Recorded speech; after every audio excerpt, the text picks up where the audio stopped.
Hi guys, magandang umaga. Kumusta kayong lahat? Kain na po tayo. Kakain ako ng kanin ngayon. Ayan. May leftover na Kentucky. Ayan. Maanghang po yan. Yan po ang aking ulam. Almusal tayo mga kainday. Let's eat. Ito na mga kainday. Kain na tayo. Ayan. Nagkakamay ang inday nyo. Ayan yan.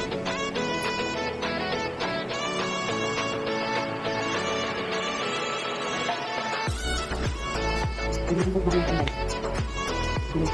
Hindi na. Hindi na. Hindi na.